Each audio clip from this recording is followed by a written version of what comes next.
Buenas noches, estamos en el segundo bloque de Código Abierto con nuestro invitado especial, el consultor Carlos Guamán de DN Consultores, amigo de la casa y siempre colaborador eficaz en todos los temas de telecomunicación.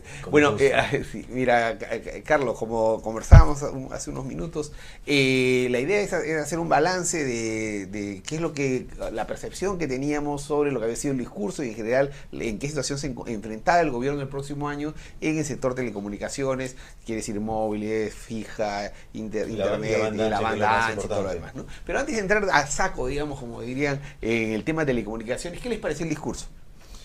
Bueno, mira, más allá de los comentarios que han sido más o menos abundantes sobre que la extensión que tuvo el discurso y en fin, y que ha tenido una forma más bien de enumeración de hechos, sí quisiéramos ir hacia un punto que no ha sido tan comentado, que está muy bien y es muy coherente con la política del gobierno actual, una orientación, una inclinación hacia temas de corte social para resolver los temas estructurales que hay en el país y que reconocemos todos.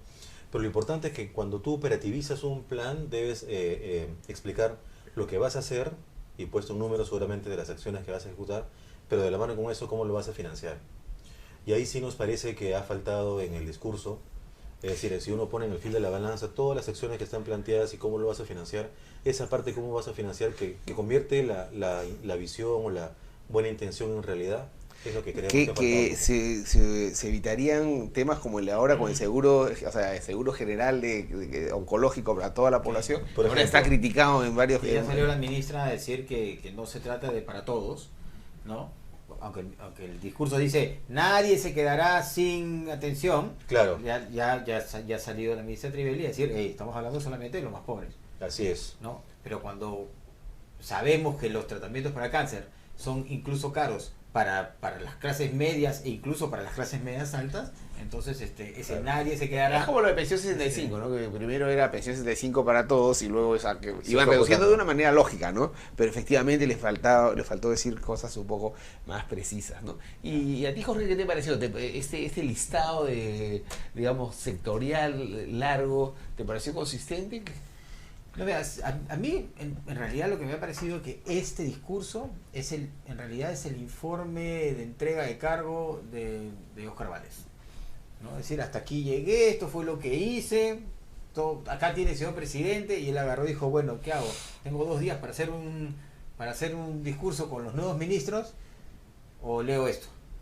Entonces yo creo que leo esto y le agrego algunas cosas. ¿Qué tips? ¿Qué se les ocurre? Entonces por ahí le dijo, el tema del SNP. Ok, métele el tema del SNP, ¿no? Métele seguro, o sea, promete algunas cosas, ¿no?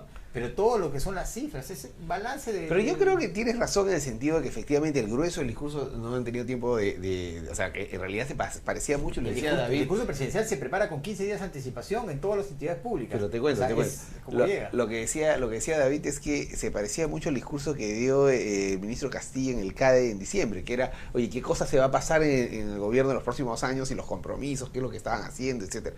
Y en ese sentido parecía pues un informe efectivamente burocrático, bien hecho y tal, pero parecía más un informe de gestión o de plan o preplaneamiento, digamos, ¿no?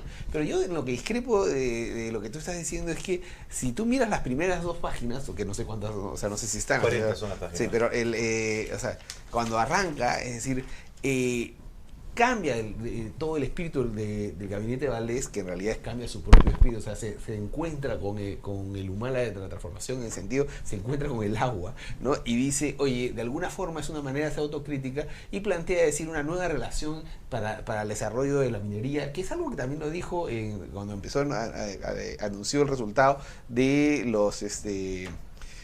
¿cómo se llaman? Los supervisores del proyecto de Conga, ¿no? El peritaje, el famoso peritaje, ¿no? En este disco incluso dice, vamos a poner el tema del agua en la Constitución, ¿no?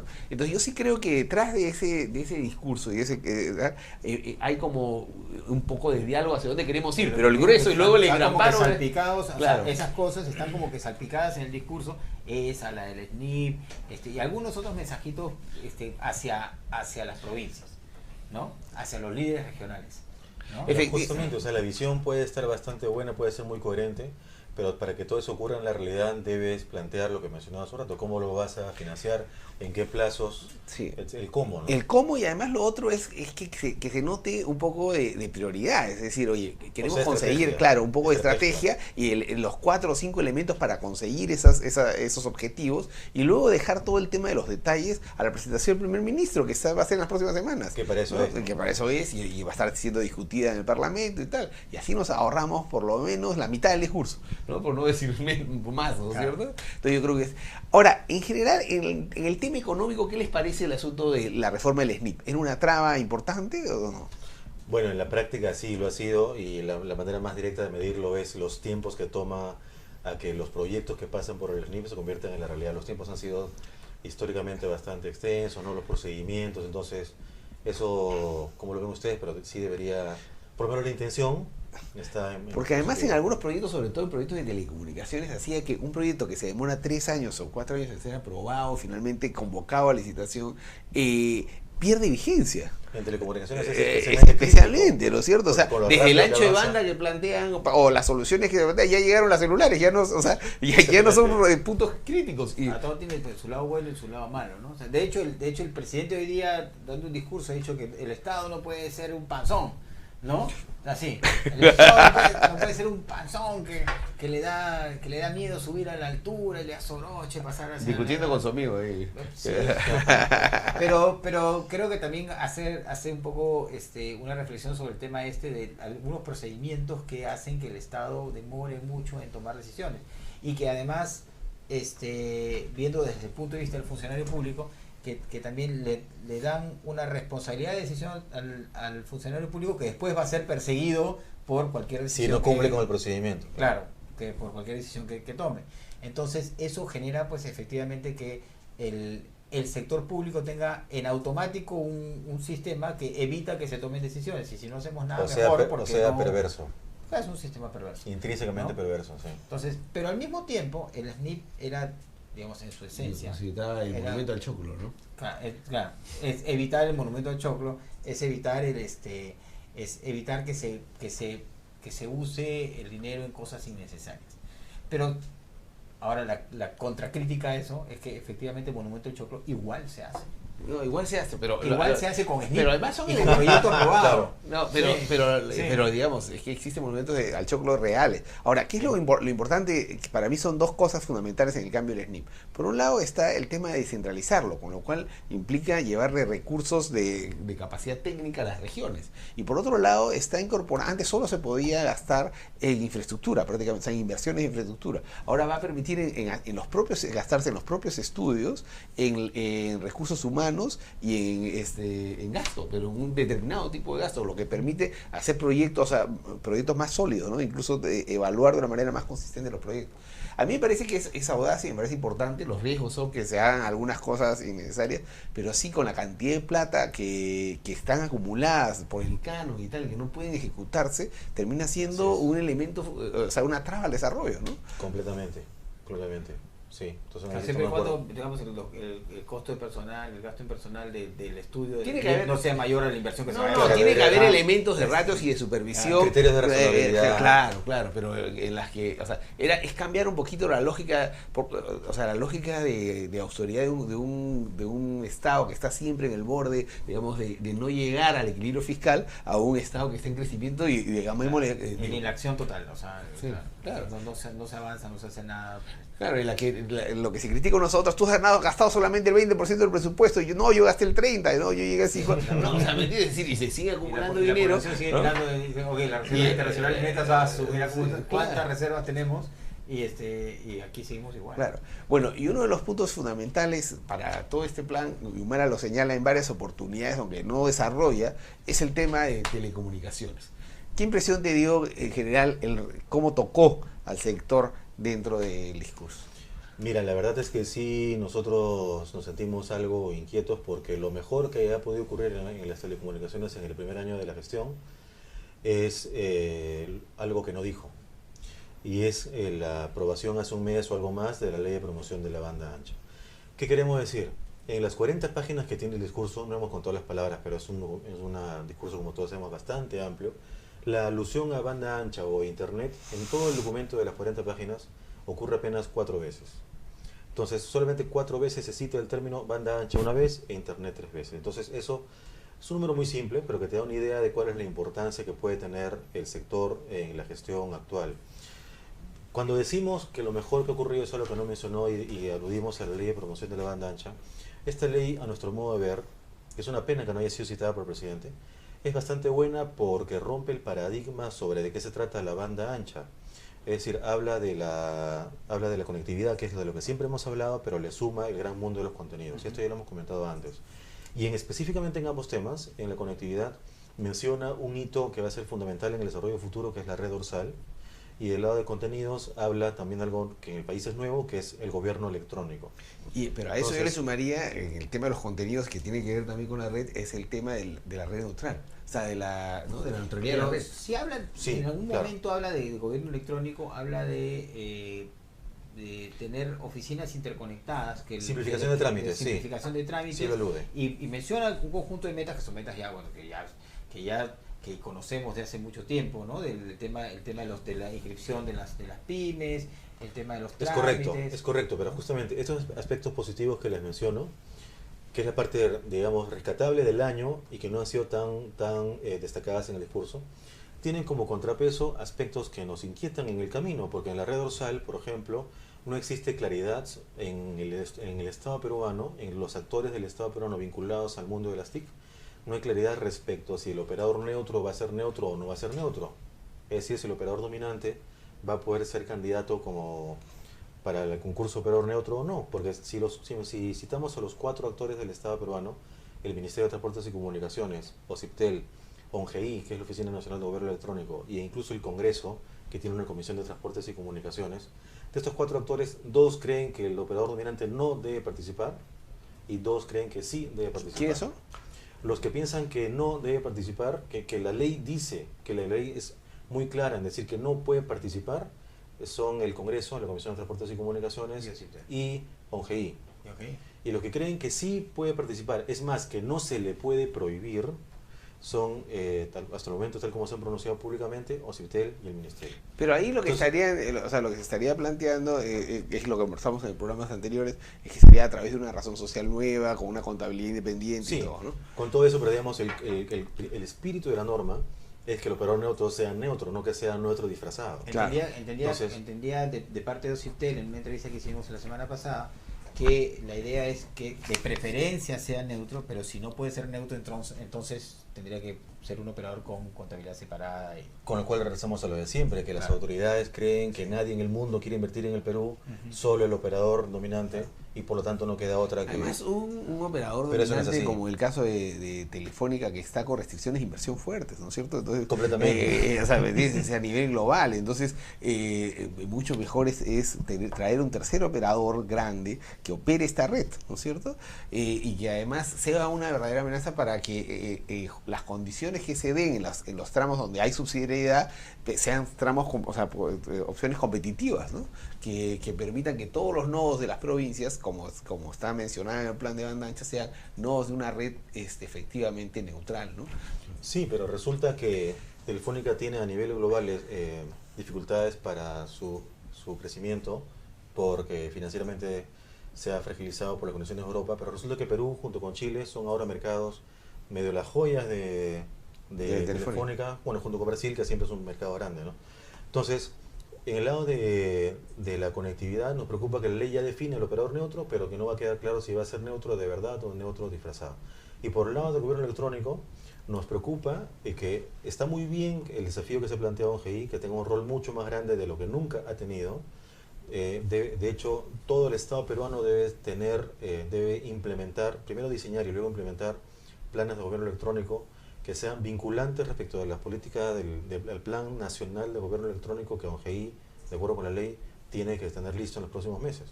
Pero eso implica que este plan estratégico de gobierno electrónico sea absolutamente articulado con todos los actores del Estado peruano, tanto el gobierno nacional como gobiernos regionales, provinciales e incluso con el tiempo distritales.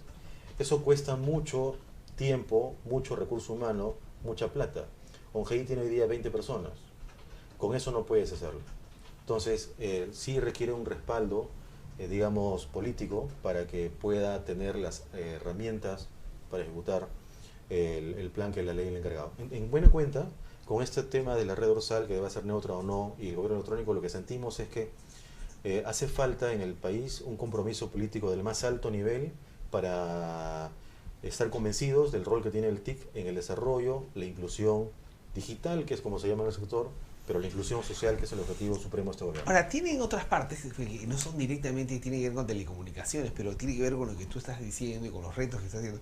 O sea, sí siento que luego menciona transversalmente, o sea, está en salud y habla de internet, está en educación y habla de internet, que tiene que ver con justamente esta lógica de es un internet que en realidad es una herramienta para potenciar el brazo del Estado, ¿no? Es decir, vamos a llegar a tantas escuelas en tantos distritos, vamos a usar la salud para tal cosa. Y que no es internet en sí. Sí, claro, y también en seguridad, me parece que también lo menciona, etcétera. Y ahora, lo que me parece súper importante es que también en otra parte habla sobre la reforma del Estado, es decir, que siempre hablan todos los gobiernos, pero si efectivamente, digamos, este gobierno, y aprovechando, digamos, la red dorsal, ¿te acuerdas como hablábamos en esta reunión de ILAC, ¿no? En DIRSI, cuando estuvimos juntos preparando esta exposición? Es decir, él termina teniendo como la palanca de infraestructura a través de las cuales puede hacer o sea, puede que las reformas no se queden solamente en el aire, sino puedan efectivamente tener la voluntad política para poder llegar el Estado a las provincias, para poder ser más competitivo y hacer una carrera pública. O sea, es como que las condiciones están dadas para que con voluntad política y teniendo un norte claro, se haga una cosa bastante consistente, ¿no? Sí, pero ¿sabes qué ocurre? Este gobierno es muy explícito en estar orientado a la inclusión social, al desarrollo de los sectores menos favorecidos del país. Los peruanos somos 30 millones, de los cuales 21 somos urbanos y 9 son rurales, 30%, 25, entre 25 y 30%. Entonces, en 2 de las 4 oportunidades en que alude banda ancha e internet en el discurso, en 2 de ellas hay una, digamos, una falta de claridad. Porque en una de las oportunidades menciona que al 2016 van a llegar a las 195 capitales de provincia del Perú. Y en otro párrafo dice que al 2016, o sea, al mismo tiempo, va a llegar a todos los distritos del Perú. Y no es lo mismo. Telefonía, celular e internet. Así es, banda ancha sobre todo, sí.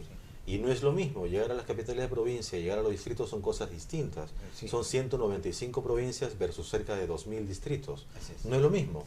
Entonces, exactamente de qué estamos hablando, por un lado. Y por otro lado, la red dorsal, específicamente a lo que apunta es precisamente a las 195 capitales de provincia y no a los cerca de... Yo lo que creo, y me atrevo a dar una resolución, a mí me llama Javier Torres, dice que soy un humanista, entonces me permito reinterpretar, tengo que reinterpretar.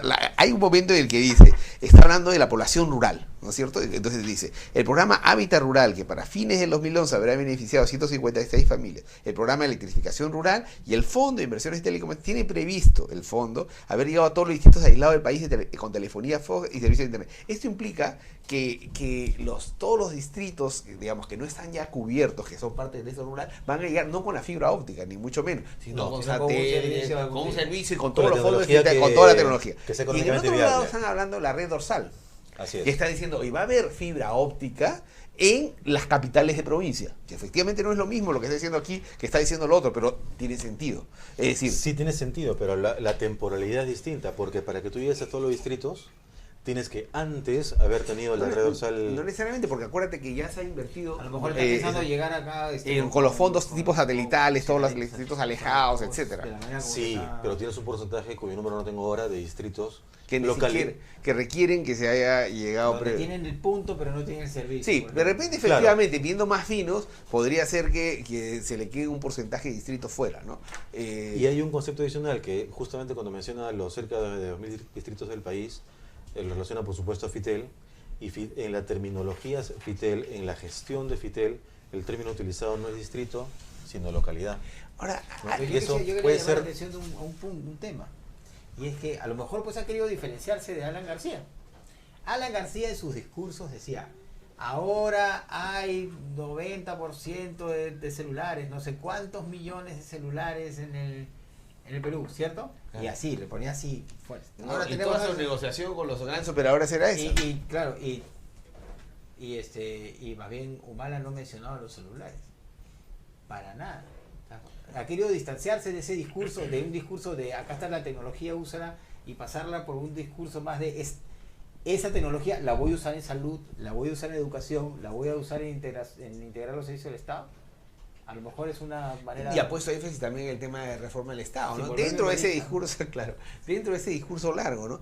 Otro punto que quería mencionarles es el rol de Carlos Paredes, ¿no? Carlos Paredes, ministro de Transporte, era una de los 4, digamos, ministros voceados como potenciales primeros ministros, ¿no? ¿Cómo lo ven? O sea, y comparemos la gestión de Carlos Paredes y el reto que tendría, o lo que tendría esta cartera, con lo que se está haciendo en Colombia. Es decir, que ha sido considerado, ¿no?, el Ministerio de Telecomunicaciones más agresivo, más... Y la mejor política. La mejor política. Si comparamos, digamos, lo que se está haciendo en el Perú, el plan de banda ancha, que además articula varios elementos, como hemos dicho, parte de reforma del Estado, desarrollo de banda ancha, neutralidad de red, contenidos, etcétera, comparado con el tema de políticas que se ha hecho en Colombia con relación a las TIC, ¿cuáles son los elementos de coincidencia y dónde está la diferencia? Mira, existen muchos aspectos que uno podría comparar, pero diría que al final todo se resume en un concepto que algo mencionaba hace un momento.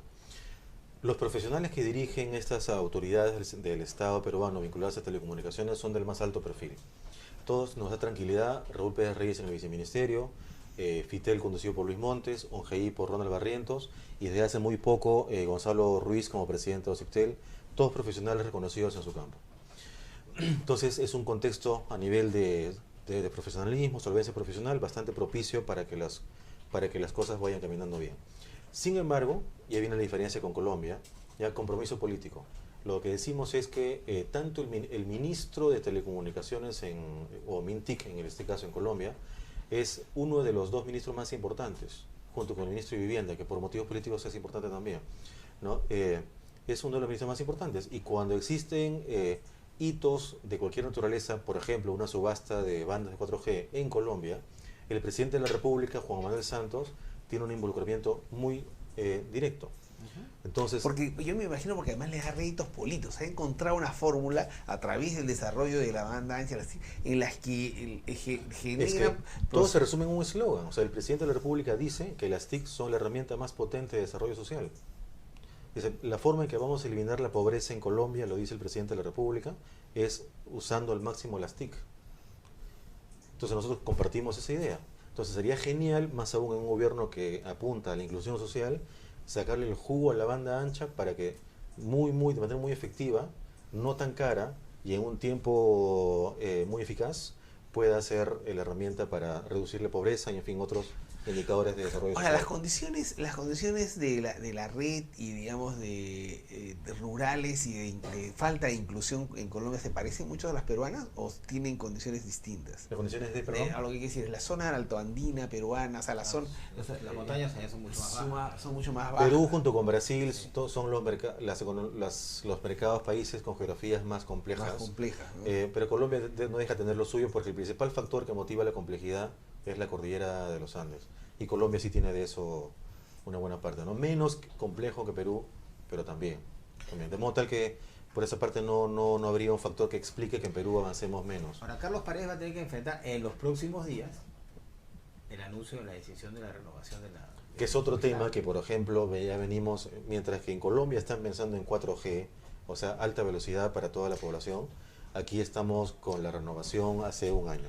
No, y detrás de eso no hay una discusión pública. O sea, detrás de la renovación hay varios temas que se ocultan, ¿no? En primer lugar es, oye, efectivamente, ¿por qué es lo que está negociando? En segundo lugar, en realidad es algo que trasciende al contrato de Telefónica, que es qué tipo, o sea, qué queremos hacer con el espectro, ¿no? Es decir, oye, ¿cuál es la perspectiva? ¿Cómo como sociedad queremos distribuir este espectro para que sea más eficiente y más competitivo, más inclusivo? ¿No es cierto? Así es. Y justamente algo también que no se dijo en el discurso presidencial en Perú, y que ojalá pueda tener más importancia, es precisamente respecto del espectro, dado el horizonte para desarrollar 4G y no atrasarnos más, porque ya Chile ha adjudicado ayer, Así es. Sí, Colombia dentro de pocas semanas, Brasil hace 2 semanas. Entonces quienes nos rodean ya están absolutamente comprometidos ejecutando en la vida real 4G. Perú ni siquiera, para la banda más importante 4G, que es la 700, no existe ni siquiera una canalización ordenada, o sea, esto de separar las bandas de manera ordenada para que puedan competir 3 operadores, y la banda 2,5 es un absoluto desorden, etcétera. La subasta de 900 MHz que estaba programada hace un año, y que se postergó por el cambio de gobierno, se fue dilatando, se anunció que el 24 de julio iba a ser otorgada y ahora está postergada hasta agosto 16. Entonces, el espectro es un término, puede sonar muy ingenieril, muy técnico, pero la incidencia que tiene sobre el ciudadano de a pie es altísima. No, claro, entonces sí, lo tiene cuando está escuchando su radio, ¿no? Para empezar, Va a empezar. para empezar. Sí, yo creo que todas esas decisiones, un poco ya pensando en el manejo político de Paredes, que no es un novato en temas de hecho acompaña a Humala desde Arequipa como un No, esos dos hombres como un operador político, de confianza, ¿no? Y claro que entonces sí. es un hombre político que sabe bastante. Yo creo que esas decisiones no han sido postergadas de junio para agosto por simple casualidad. Yo creo que en un momento de turbulencia del gabinete anterior, Paredes ha decidido postergar esas decisiones. ¿Qué negociaciones? ¿Para qué levantarlo mucho en un momento como el discurso, De te acuerdo. refieres? Claro, y todavía no levantaron el discurso, Claro. ¿no? Sino esperar al siguiente, a la No, presentación y además, del gabinete. y a mí es algo curioso, ¿no? Porque no tengo ninguna prueba ni nada parecido, pero a mí es como que mirando cómo ha estado negociando este gobierno el tema de camiseta, ¿no? En el tema de camisetas está saltando, ¿no? El asunto de la reexportación de Perú Petro denunció, pues, ¿no? El presidente Perú Petro la semana pasada de que efectivamente algo que se habían 10 embarques que se habían reexportado desde Estados Unidos el gas hacia otros mercados más valiosos y según el contrato de concesión de Habían llegado a puerto, camiseta, o no habían ni siquiera llegado a puerto. claro, en realidad se pagaba regalías sobre el destino final al consumidor en el cual se pagaba. El mercado del gas no es como el mercado del petróleo, que es un commodity global. Hay varios mercados con precios muy disímiles. Entonces en Asia se paga 100, en otro lado se paga 25. Entonces es distinto que te paguen regalías sobre 25 que sobre 100. Y el operador tiene la libertad de ir a los mercados por cualquier razón que desee. Pero sobre el destino final, y a partir de ahí, sobre el destino final, le paga las regalías que le corresponden al Estado. Entonces, si tú te vas a un destino caro y dices que te ha quedado el destino barato, estás haciendo fraude. Y eso sería causal incluso de anular la concesión. Eso que ya se sabe desde hace algunos meses, termina denunciando a Ochoa y termina renunciando inmediatamente al día siguiente de su reemplazo. Y en medio de esto es 2 como días después su reemplazo fue renunció también. Claro, lo que se especula es que parte de esa, digamos, esa falta que tenía el Consejo de Camiseta era el elemento con el cual el gobierno habría estado negociando para todo el tema del lote 88 y el uso de no exportación que se estaría destinando y todo este tema de la nacionalización del lote 88 para el sur, etc. Entonces, a mí es como que es un estilo que tú dices, bueno, el contrato, qué cosas pasemos para, a su vez, qué cosas negociamos con Telefónica en ese sentido. Yo, como lo hemos conversado varias veces, en el tema de este contrato debiera haber sido público toda la negociación para poder, porque está en juego políticas públicas, ¿no? Y más aún cuando en las declaraciones públicas de las últimas semanas lo que menciona es, aún estamos definiendo si es que le vamos a renovar o no. O sea, que es el nivel muy básico. O sea, ya es diferente que una vez que definido que sí, ya tú digas los montos, exactamente en qué términos, ¿no? Pero regresar al punto inicial, que es, no sabemos si es que vamos a renovarle o no y lo abrimos. Puede ser una postura pública, digamos, para forzar, para poner la mesa plana con el negociador. También. Sí, pues, pero ya no nos quedan muchos minutos porque yo les propongo es invitemos así secuencialmente, primero invitemos a Ronald Barrientos de Longeira un día, después invitamos a gente Fitel, a gente de Ociptel y así vamos discutiendo todos estos temas a lo largo de las próximas semanas, también, ¿no? otros operadores para ver cómo estamos sería viendo. muy bueno para Claro. tener la pintura completa de los actores en el mercado. Perfecto. Bueno, les prometemos, ya les estaríamos anunciando cómo van nuestras invitaciones y a quiénes tenemos primero.